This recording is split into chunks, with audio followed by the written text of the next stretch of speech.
Which ones? All of them.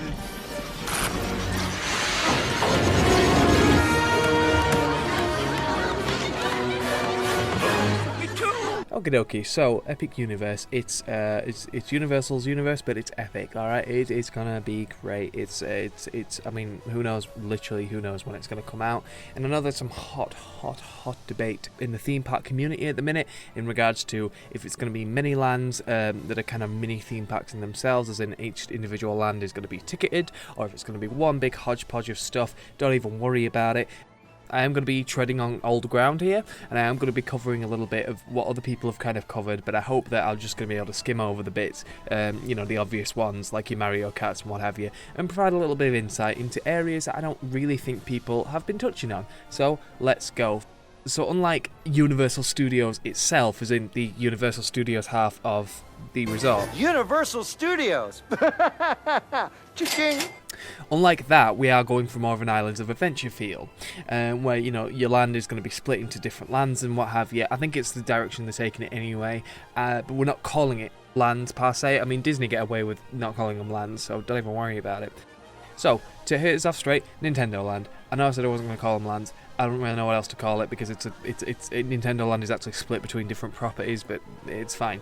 So we've got Soaring Over Hyrule. So you're going to swing and swoop on Link's hand glider, and you're narrowly going to avoid some Goron mines. You're going to go through the Enchanted Forest. You're going to find Ganon, and I think this one should be more progressive though. I think, and the beauty about this is absolutely a plug and play ride. It'll coincide with the new Zelda game that'll come out, because I'm sure the boys at Nintendo and Universal can get together and sort of plan the two to happen together. Because even though we are going old school, this is not the place for it. So, because next door to it, there's going to be Link's Tunnel Adventure, or I don't know, the finer points can wait. But essentially, we are going to be honouring the past in both this land and all the lands and all the franchises that we're going to cover today. Because we're going to have some tunnels in the style of the classic Zelda games. So you're going to be able to run around and legitimately get lost. Like, you think I'm joking? I'm not. You can get lost in these caves. They're going to build dead ends, and they're going to build them just to stake around and stuff. Like, you might even find some original designers in there who legitimate construction workers who've got lost. Like, no one's coming to come find you. If it gets to the end of the day in the park shows, you're just stuck in there. Yeah, it sucks to be you. I am Error, am I right?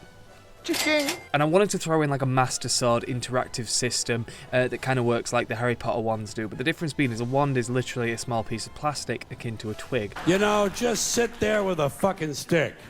So even if kids are stupid enough to go around smacking each other with it, how much damage can they really do? But a Master Sword is literally a sword, so if kids are going swinging them around at shop windows and what have you, someone's going to deal some damage at some point. If they don't, I will. So again, the finer points can wait. But we can have like a Sword in the Stone experience where the Master Sword is larger stationary, but you can still interact with it. Don't even worry about it.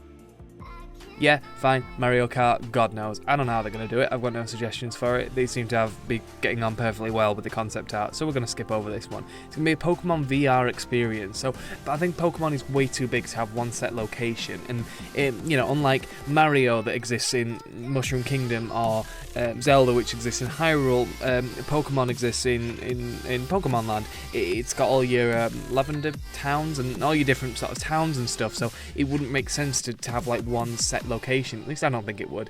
Plus, if they pull a Batu and try and set it in like a totally brand new place, it's just going to get sped past really, really quickly, because eventually Pokemon games are going to just sort of create something that's very much in its likeness, or it's going to be too like one of the Pokemon games. Either, we ain't got time for all this, we ain't got space for all this, so Pokemon is going to be a split VR experience, because unlike the other franchises, you can do this system with Pokemon. It's essentially Pokemon Go on crack. There's going to be people walking around the area with these big headsets. They're going to be interacting with the Pokemon. The Pokemon can like chase you down into Link's tunnels and what have you. Plus, it saves on massive construction costs, because instead of having to create because you know, with Mario Kart, all right, you met the ride vehicles, boom, you're fine. With Zelda, you met the Master Sword, boom, you're fine. With Pokemon, where do you fricking stop? So it's a case of, so again, it's that plug and play mentality. With each new game that comes out, they can add new mod packs onto it and update the system constantly to include new and new Pokemon that are dropping with each new game. For you Animal Crossing boys out there, I haven't forgot about you. We've got a little play area for the kids. It's like the American Adventure, Flavel's Playland, whatever. It's fine. Welcome to Jurassic Park.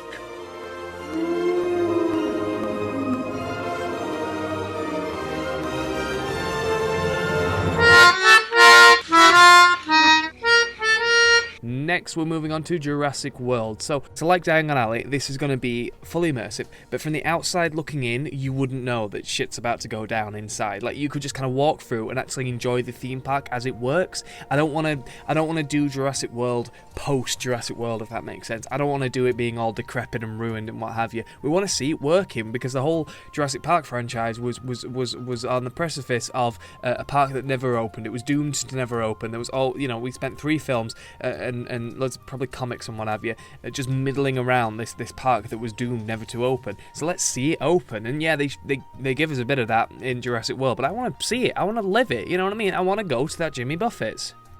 Another sticking point of the theme park community at the minute is whether or not they're going to update Hollywood's Jurassic Park and Universal's Islands of Adventure's Jurassic Park into Jurassic World. I'm saying they're going to keep them as they are. They are putting every last nickel and dime into this theme park. Why are they going to bother trying to update the pre-existing ones when they can literally make new ones? Plus, if you ask me, the sad state of it is, they are more likely to build Jurassic World Epic Universe and then just totally demolish Jurassic Park at Islands to expand Harry Potter than they would be to try and update Jurassic Park. Because if you've already got one Jurassic franchise, A, you're going to use the newest one, the shiniest one, and B, you're going to use the one that's got the most franchise potential. Now, obviously there's the nostalgia mining that comes with Jurassic Park, but there's just not the franchise worth. You know, how much merchandise can you spin out of it? But they're literally going to make like 28 million Jurassic World films, so they're going to build the new park, and then the old one is just going to quietly go away and become Hagrid's magical creatures riverboat adventure.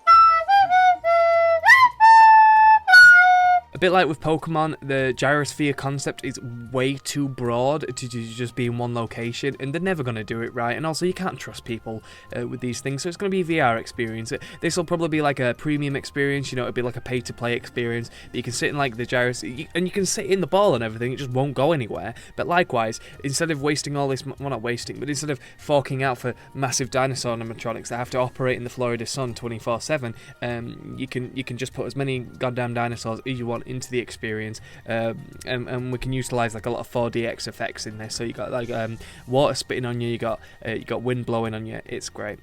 I'm going to throw in the pterodactyl flyers at this point as well, and I think I honestly can't remember if they were actually real or if I invented them when I was younger, but I seem to remember waiting to go on them, but then I was too small to ride. But we're bringing them back because it's fine. Because I'm also conscious as well. I don't want. Look, I love a bloody screen. I think we all do deep down. We like the screens. We want the screens. You love the screens, but you know, I do want some more practical rides. And anyone could just bash out a dream park where it's just a bunch of screen rides based on film. So You mean like at Universal Studios? when being creative here, we are actually making proper rides. So I'm throwing in the pterodactyl flyers. It's fine. It doesn't really need a lot of maintenance. Pterodactyls are a pretty iconic dinosaur as it is, so it's fine. This one I originally noted down before the Velocicoaster, so it might be a bit invalidated now because they're literally putting the Velocicoaster in Jurassic Park, but whatever, we can have two, right? So it's the Raptor Pack Chase. It's a high-speed motorbike chase where you're helping Owen round up his raptors, but you're being pursued by hungry dinosaurs who've got out and are on the loose. Maybe it's the Indominus Rex, I don't know. This will all be set at dusk, so it'll be dim and dramatic, and you'll be in the queue. There'll be like little raptor encounters and stuff to keep you occupado. The ride system will be very similar to Hagrid's, where you kind of mount on a bike, but it'll be somewhere between Hagrid's and Tron, so you're kind of like on a motorbike. It'll be great. So moving around the park in a clockwise motion, we've got Harry Potter, the Wizarding World of Whatever Is Left. So again, hot debate in the theme park community, blah blah blah. They've done Hogwarts, Hogsmeade, Diagon Alley. What are they going to do next? I'm calling it, son, the Ministry of Magic. But, like Galaxy's Edge, you will not be able to see this from the outside. It's all going to be sub-level, subterranean. You're going to have to enter down this massive steep gradient, and slowly as you go down, the Muggle world sort of disappears around you, and then you enter into it. But the beauty about it is, we don't need to build a London land outside, because you've got flue powder, you've got all sorts of bloody teleporting magic going on in the Harry Potter universe, so we don't have to do a redux of like because in the films we saw the visitor entrance, right, which was distinctively a London postbox. But look, London's a pretty big place, so you could probably make like a mini London as well, but why are we going to bother with that when we could just have a brand new sort of area? It's magic, don't even worry about it. What is actually the ride? Well, let's get Imelda Staunton back down, because we're doing Order of the Phoenix. It's the prophecy scene. It's Harry and the gang are running through, they've roped us in, who were just rogue ministry visitors who happen to be in the Department of Mysteries at the wrong place at the wrong time, blah blah blah blah. You've got the room with the weird curtain thing, and there's a big battle at the end between Voldemort and Dumbledore that we're getting caught in between. So, you know, in the film how like Dumbledore's constantly looking at Harry, trying to sort of like defend him and divert all Voldemort's attacks, well, he's going to be looking at us. He's going to be rooting for these Florida tourists and trying to protect them from all the stuff. So okay, I hear you say. Okay, so it's subterranean, we've got the entrance sorted, but what is going to go on top? Escape to the Burrow. So this is what I'm saying, is the actual entrance can just be some sort of random British field. It'll take like very little to no paperwork as well. It's a bit of world building. Maybe we can put a little shack there, don't even worry about it. So you guys are going to queue through 4 Privet Drive. You're gonna go up the stairs through Harry's bedroom. But like Minion Mayhem, we're gonna be in a room. We're gonna be in a massive room with a big screen, and we're all gonna be in our own little Ford Anglia that Fred and George and Ron have enchanted. And maybe Harry will throw a line in there like they'll say, "Come on, Harry, we're gonna rescuing you, of course." And Harry will say, "But what about my friends?" And they'll say they can come too. And then they just enchant like all the sort of 90s vehicles on Privet Drive to sort of follow on. It'll be great. And maybe each car can have like a tiny little Harry in front that he's like just like E.T., like he's in his own little hood. It's lovely. So you ride through. So again, it's a bit of a motion simulator, and at that point in the story, there wasn't really. Obviously, this was too early for Dementors and stuff, so I'm not really sure what the threat's going to be. I think genuinely it should just be the fun of ducking and diving, trying to avoid muggles and what have you, because within the first 20 minutes of those films, at 2 points during the film, is it addressed about like, oh, we need to hide from the muggles and da-da-da-da-da, and maybe finally we'll address the biggest mystery of the Harry Potter franchise, which is where was Mr. Weasley? Where was he coming from? He just comes in, first thing on the morning, and he's got a bloody office job, mate. What's he doing working in the middle of the night? And he's going on about raids and whatever. I don't trust it, mate. Guy with that many kids, I don't bloody trust it. I want to know. Your hands all sweaty. So, okay, so on top, alright, so you got the Burrow, which is obviously like a Swiss Family Robinson's sort of treehouse situation where you can sort of go and watch the pans wash themselves and stuff. But obviously the Burrow it's not exactly wide, is it? So the actual area can just be a hodgepodge of different British countryside areas. We can chuck a night bus in there, it'll be great. You can chuck Shell Cottage in there, Malfoy Manor, why the hell not? You can even have like Godric's Hollow as well. It's a little bit sad, but you know, again, we can play around with time a little bit because we do that, right? And then there'll be walk around characters. There'll be like Hogwarts students, there'll be Death Eaters, there'll be Ministry officials, there'll be like duels in the square, and the bad guys will try and like rope you into being bad, and then the Ministry guys will they'll be like hiding from each other. It'll be great. There's also going to be a smaller area which kind of like the Ministry of Magic. It's like the entrance to it is not going to be advertised very well. It'll be like a little bookshop, and basically you go in and it's a bookshop run by Newt Scamander's like distant relatives who I think were a character in the story. I don't know. It'll be on look it up on Pottermore, you'll be fine. It's Newt's suitcase tour. So it's a Living with the Land boat ride where you're going around. There's interactive animatronics, and Newt Scamander is obviously not here because he's not, but his helpers are here because obviously his franchise takes place like 8 years before Harry Potter, so it's a bit, and although he obviously is a human man and will die at some point, it is a bit sad to imagine all his animals and this magical suitcase just being left alone. So basically it's his helpers who just kind of, they've done it for years and what have you. It's they're sort of helping him out and stuff, and they give you little talks and that. It'll be quite fun. One of the rhino ones will like squirt you with water and stuff. And then this is an idea that I think Universal will adopt for the Fear Factor live stage, but we're just going to put our own concert in here because the part needs some shows, right? And there's somewhere you got to sit to sort of take a break from all the queuing. So it's called So You Want to Be a Wizard, and the idea is it's a few cheeky chappy Hogwarts students, kind of like your Fred and George types. Basically they want to show off some magic to muggles. Now this is a big no-no, and they know it is, but they just can't help themselves. Maybe the muggle born, we'll invent some new characters, maybe the muggle borns, and they just kind of want to show people and stuff, and they go, alright guys, da-da-da-da-da. But the show is interrupted by Death Eaters who are searching the performance space looking for Harry Potter and for Hermione and Ron and what have you. Again, time's kind of out the window here, but we can assume it takes place after Order of the Phoenix, but before Deathly Hallows. So the wizards enlist you to help fight with them, and it'll be great, and it'll be just a nice place to sit back and cool down after walking around this hellscape of a park. Well, okay, so next roller coaster is the Blues Brothers dueling coaster. I told you I was going to have some deep cuts. It's going to be a dueling coaster with two sides. Which one are you going to ride, Jake or Elwood?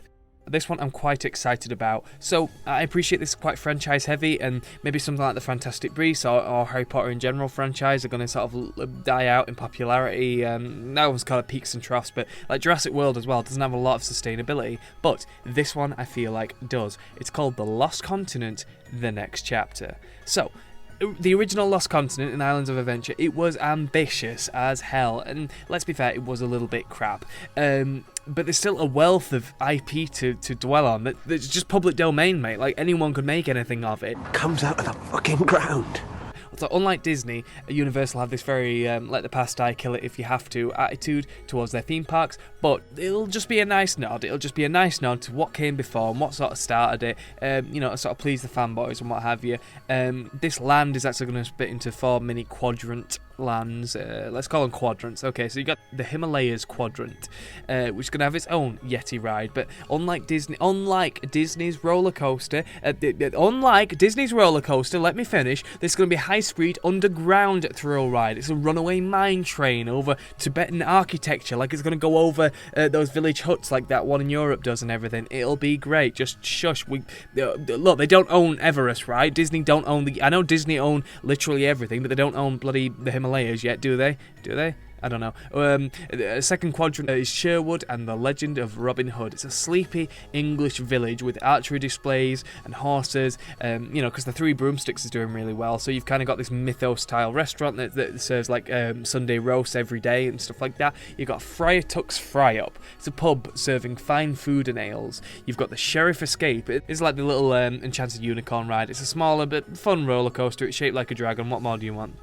Third quadrant is El Dorado. It's mainly just a big marketplace, but the idea is the village is prospering off the treasure that was discovered in El Dorado. This is where your retail area is, it's where your cocktail bars are, it's just a really nice place to chill. I think some areas you'll be able to get to from the hotel and from City Walk without actually having a ticket to the park. It'll just be like a fun, more adult area. And the main ride here is the Spaniard Spin, which will be a little teacup ride, but all the teacups are golden. Nobody expects the Spanish Inquisition! And lastly, but certainly not least, we have the classic Monsters Land. So okay, we weren't ready for the Dark Universe.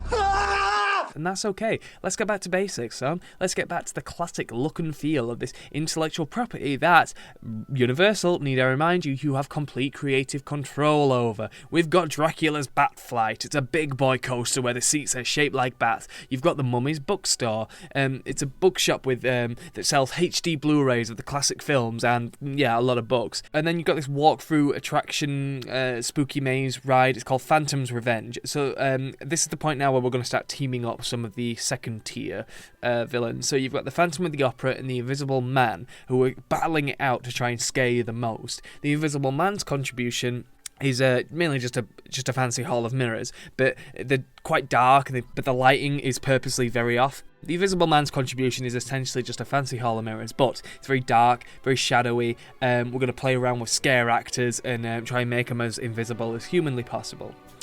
And then the Phantom of the Opera is going to have this massive theatre, which is a 1.1 recreation of the iconic theatre from his original film. And just like they do with the Horror Nights, they can cash in and borrow some franchises. So you got your Grudge, you got your Rings, you got your Grudge Rings, and all the spookies. You got your Babadooks and what have you. It'll be a lot of fun. And so finally, we have the main centerpiece of the attraction, which I think you can see. I think they are trying to go for this in the concept art. I don't really know. It doesn't have a name yet. We'll just call it the Water Show. Okay, so Dr. Frankenstein and the Doctor from The Fly. Okay, so we're edging a little bit out of classic and into more Silver Age, but we're still using it. We'll have that. So Dr. Frankenstein and Dr. Fly, they're working together in this classic sci-fi lab. They're experiencing with different ways to create life. Frankenstein wants to reanimate a corpse, and the Fly wants to use his transport pod. Just go with it, it'll be fine. There'll be a bit of a double act, but the idea is it's going to be the Water World stage, so we're going to have seating, water, and then the performers. And we are the International Scientific Committee of Spooky Science. And, Dr. Frankenstein is going to be thanking us, the prestigious members of this community, all for making it here on such short notice. They explain that they built the lab here specifically in the Florida Bayou to utilize the scientific properties of the swamp water. But little do they know, this water created life of its own. The Gill Man. The boy in question, he rises from the water and he wants to protest them making any more waters. He's going to use all his nature powers to stop them by any means necessary. But your boys were expecting this. They've got their own bodyguard. He's called the Wolfman. He comes on and he's fighting out.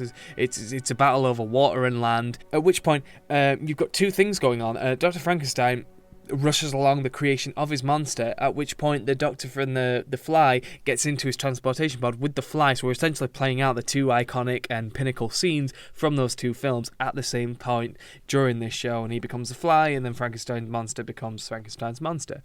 The show takes to the air, and it raises the stake of the performance on a whole new level. And look, if you think this is a bit of a weak or a bit of a ropey premise for a 6-a-day water-based show, just look at Waterworld. Just look at it for a goddamn minute. Okay, so in general in the land, we're also going to have Abbott and Costello. They're going to be walk-around characters in the area, as well as Tom Cruise impressionists, who are just going to spiel quotes constantly from The Mummy 2017. This one is kind of more of a meme suggestion, but I'm going with it as well. We've got Stephen King land, because no one else is going to do it. If after all those suggestions, we've still got a little bit of room, we can slap in an Overlook walkthrough. We've got It, the ride, which I've covered in another video, a Christine Radiator Springs Races ride, and a literal dome. Like, we're literally going to trap people in an experimental community of tomorrow, but you're not allowed to leave. Like, you'll pay your ticket for entry, you'll go in, and that's it. It's just like the Simpsons movie. I dare you, Universal. I dare you. I double dare you. And I dare you. I double dare you,